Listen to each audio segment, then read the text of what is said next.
Good afternoon, traders. It's Samurai Trader here. Welcome to a recap of today's trades on the ES 144 tick. Now we've got the after hours market. This is the Sunday open in the USA and it's Monday afternoon here in Australia. The market opens at 9 a.m. Queensland time in Australia, 10 a.m. In Sydney. And I just thought it'd be great to give a recap. We've just been doing a live training session and we've been marking these trades up as the market's been developing, so I thought it'd be a great recap. I think I read something on the weekend which I wrote down, which I thought was fantastic, and most of you have probably seen the movie The Matrix. One of the main characters said to Neo, I'm trying to free your mind, Neo, but I can only show you the door. You're the one that has to walk through it. And I thought that's just so applicable to many of my students and to many traders, and this has been even applicable to me in learning to trust the trend and trade with the trend. Remember, the trend is our friend. And if you truly want to succeed, and I know I talk about this every training session because I deal with so many traders that are really struggling or that have failed and trying to come back, is they continually counter trend trade when they are not taking the trend trades as well. In other words, counter trend trading is fine if you have a skill set, but as I always say, master one setup, become a specialist. So let's have a look at our first setup of the day that we qualified as a setup. Well, what we've got here is a T2 setup, and we can see here where our stochastic is fully oversold, our long term. The short term kicks up, rolls over, and here it is here, and we're in. Now that delivered a good 8+ ticks, a good $100 per contract here. As most of you know, my target on the day market here is between 6 and 8 ticks. It depends on my stop, so usually I'm after 6 ticks. We had a very nice trade delivery here, and down here I marked this one up for the experienced divergence traders. What we've got here is what we call a T19A and also a T89 setup, which really double qualifies this trade. What qualifies this one? Well, what we've got is a higher low on our platinum. We can see it here, but I also have, you can see my channel, you can see the blue line is my trigger line, and we can see the big gap away. So we've got a lower low on the price action, a higher high on our indicator here, and our entry technically speaking is outside the channel. Now you would not have entered if you're playing it safe till this candle. Why? Because remember, we always wait for the zero lag, or I recommend you wait for zero lag to turn up, and we can see it turning up here and turn magenta, sorry, it turned cyan I should say, right here. And that was a really nice 8 tick plus trade. Now let's go to our next trade here. What we had here was a T1. Now a T1 we can see distinguished by the white paint bar.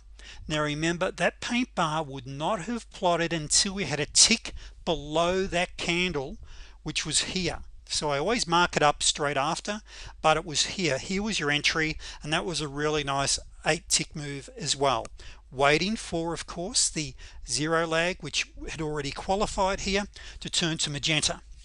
Now what I've got here on this particular trade, I've marked it up, is a pivot bounce. We can see here we've got a higher low. Now see the white paint bar here, we've got it here. Once again, experienced traders only, please. The newer traders, stay with here, we want to be staying with our cyan line, which is the 89 EMA. Now notice the 89 is heading down, but for our pivot traders, we can see we had a nice pivot bounce. It was good for 8 ticks. Experienced traders, to discount that one and that one, so you've had 1 trend trade, 2 trend trades, and you're about to have a third one, which is a nice 8 tick winner again. Now this is an 89 EMA bounce. As we know, we love the 89 bounces. That almost qualified as a bounce. We've got a lovely bounce here, good for 8 ticks.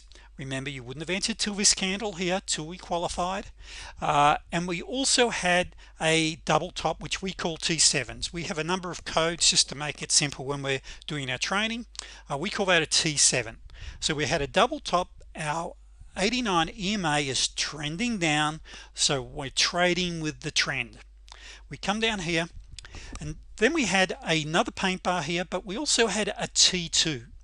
Now notice here that our long-term stochastic is heading down. Now it's not the ideal T2, and the reason being, there's actually a couple of reasons. Number one, we're right at a pivot.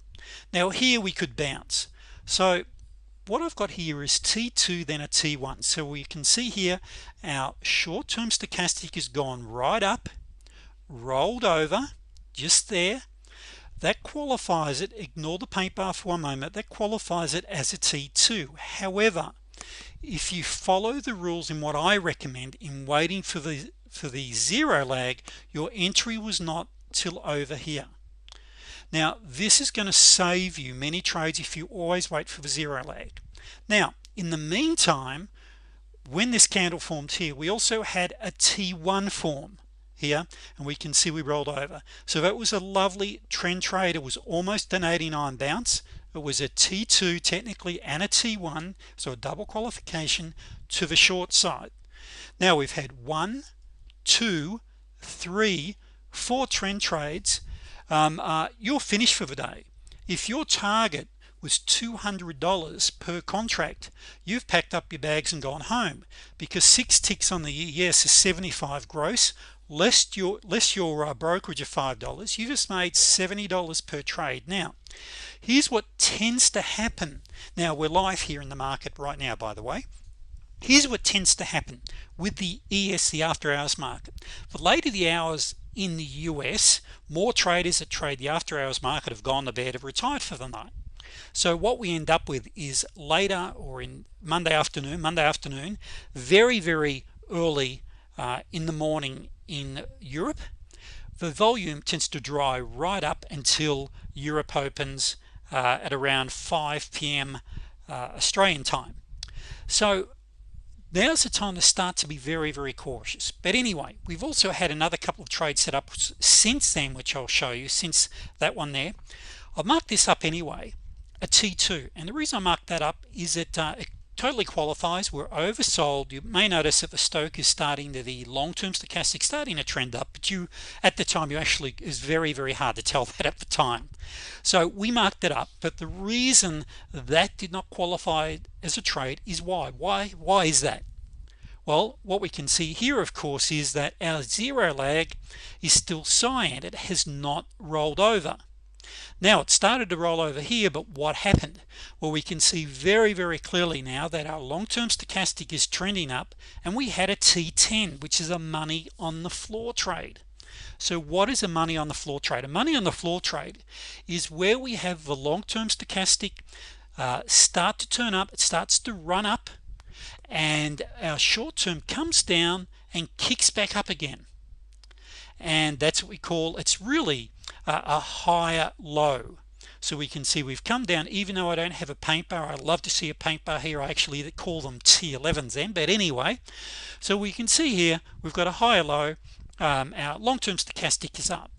These are a great trade to take. So the T2 did not qualify, and you can see over here you easily had your 8 ticks. So remember when I said a couple of minutes ago, wait for your zero lag?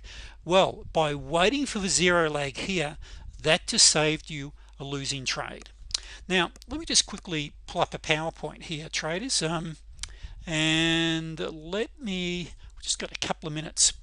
What I am going to be doing is, and if you haven't subscribed to my YouTube channel, please do subscribe, because what I'm going to be doing over the next week or so is starting to put up and do a commentary and a complete training session on each of my 13 core day trading strategies, free. So when I'm quoting these codes, you're going to be able to subscribe to my channel and obtain all of these free. Now we've got other training organizations are selling these setups for thousands, some many thousands of dollars, but I'm going to train you in all of these free of charge. So we got the T1, the super scalper, the T2, the T6. Now by the way, sometimes you'll have 2 or 3 of these will qualify together, and you'll discover why. So we've got a whole range of different setups. There's 13 I'm going to train you in. However, just in the last couple of minutes, I want to talk to you very quickly about something called ego depletion. If you've watched most of my videos, you'll hear me talk about master one setup. Keep your chart as clean as possible. Now, I have a lot of things on my charts. I teach you, when I do my coaching one-on-one, I teach the traders what indicators they really need, and we can strip a lot of that off the chart. You don't need all of the indicators I've got up. But anyway, ego depletion, what it really comes down, it refers to the idea that self-control or willpower drawn upon a limited pool of mental resources that can be used up. What that means is the more decisions you have to make, the more likely you are to make a mistake. So what it really means here is that you need to or let me put it this way, less is best. That's a better way of putting it. The less decisions that you have to make as you're trading, the better. So I'm going to train you completely in 13 different strategies. However, in some ways it's dangerous by me doing this, because what I don't want you to do is to try to apply them all until you've mastered one, and master the second one, and master the third. So in the end, as you look at these trading strategies I'm going to train you in, that you can develop what I call reflex action. You can look at it, as Malcolm Gladwell said in his book Blink, you can see it in a blink of an eye and you know exactly what to do. Otherwise, you're going to make mistakes. That is, the more decisions you have to make. And by the way, the theory of ego depletion is that the later in the day, or as you become more tired, the more likely you are with ego depletion to make mistakes. So let's just quickly go back to the chart. So what we could see here, trading with the trend traders, there are that many trades. Trading with the trend, it can keep you very busy, but the challenge is sometimes you're going to be waiting and sitting around for maybe an hour, and that is where traders get anxious. Well, that is really the trick in our business, is that patience, developing the discipline. Traders, I hope today's session was useful, and please subscribe to my YouTube channel, and over the next few weeks I will post up a complete training session, 15 minutes each, of every one of my trading setups. Thank you.